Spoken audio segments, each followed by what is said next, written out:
Life has no shortage of its peaks and valleys, and I myself have no shortage with my experiences with them. I've gone from living out the dreams of 98% of young kids to being so depressed that I would often imagine how my body would look with my brains across whatever room that I decided to leave the earth in. I've experienced it all, and I'd like to share what I've learned.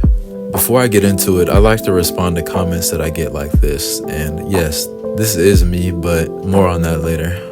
I'm gonna start this video off by talking about the current state of where I am, since it's the freshest on my mind and it's the most relatable for the type of person that I make these videos for. At the time of me writing this, I turned 21 6 days ago, and over the last 9 months, I've been going through a lot. I've just completed my second year of university, and I only have 3 semesters left until I graduate. I'm so close to finishing, but I've decided to take a break from it due to my declining mental state. For context, I've done quite well for myself in the classroom, and I've gotten to experience being a Division I athlete for a year as well. I haven't officially withdrawn from the university at this time, but I have let my coach know that I won't be returning to the team in the fall. I mentally made the decision to leave it behind me quite a while ago, but I only told my family about it recently, and you can imagine how that went. The main thing that I was faced with was the questions of why. Why would I want to move on after climbing this seemingly gigantic mountain that's almost impossible to scale for 99% of the population? The answer to me was simple, but it's been hard trying to convey that to others. It's simply because I was not happy with where I was and who I was. And that's been a common theme for the major occurrences in my life. I fought tooth and nail to make it to the top of these mountains just to find that it wasn't how I imagined it would be at all. I feel that we should all have a very optimistic view of life and the things that we want for our lives, and that's exactly what I've done.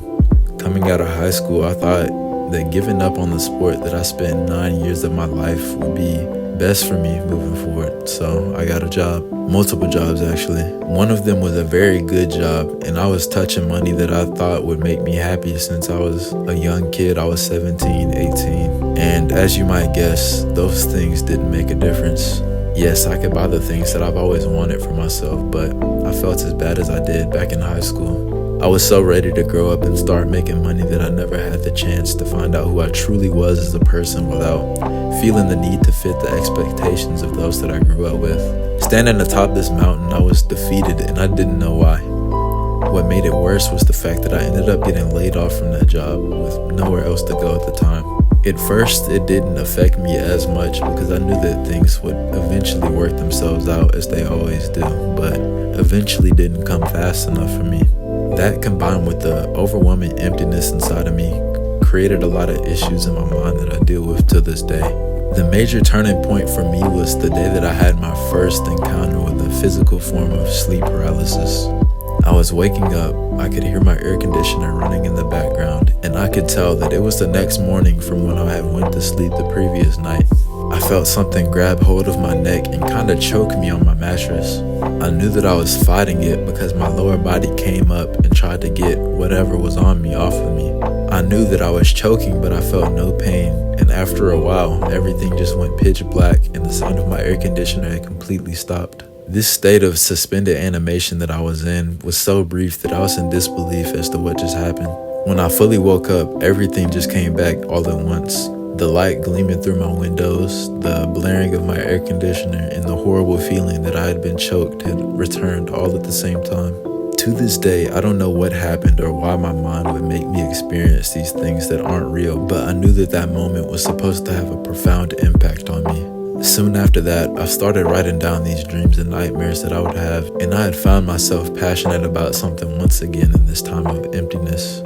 So I kept writing these things down so I would remember them in order to formulate narratives that I could compose later. At this point, I knew little to nothing about literature, but I knew that I was interested in creating these stories out of my nightmares. There have been really bad nightmares that I would never write about or even speak about, but the fact that I was doing something creative about them was comforting to me. At this point, I was interested in going to university, so I started exploring options, and I had been out of school for a year, but I wasn't too out of shape. I reached out to my former head coach, and I was given the opportunity to join the team. I'd found myself on the way to ascending yet another mountain that I surely thought would be without any valleys, and I was quite excited to be in that position. It was a very fun time for me. Much of my college life after that has been spent in my dorm room playing video games and studying, and it's been like that for the majority of my life.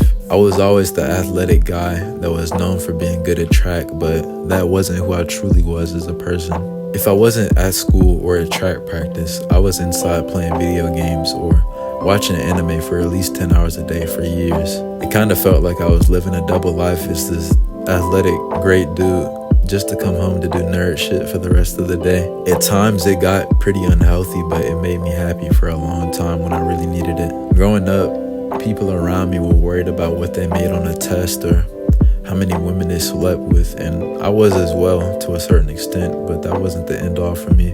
I ultimately just wanted to be able to like who I saw looking back at me in the mirror. I don't like talking about issues without posing potential solutions, so here's the best that I've come up with. Understand that life isn't supposed to make sense whenever you feel like it should.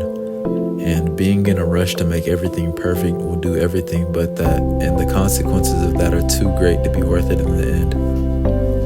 I know that I'm only 21 right now, but I know one day I'll die on one of these mountains, and I'll be happy with whatever mountain it is because I know that I've chose to be there. Whether it be YouTube or literature or work or anything else, I chose to be there, and having that understanding will set me free from everything that might have caused me to worry in the past.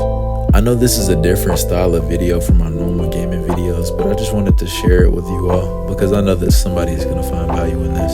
I'm looking to build a community, and the type of people that would have enjoyed this video are the people that I'm looking for. None of that college networking bullshit is what I'm interested in with the future of this channel. We're seeking genuine connections here, and I believe that we can and will do that. As for the Valorant gameplay, I just started playing a couple of days ago on console, and I have no prior knowledge on the game, so bear with me on that. I'm probably gonna play this until I hit Immortal because I'm having a lot of fun with it, and I can see myself climbing as time goes on. My current peak is Plat 2 with 2 days of rank play, so the potential for more competitive games on the channel is there. But with that being said, enjoy the rest of the video or not. Either way, thank you for watching, and I'll see you in the next one.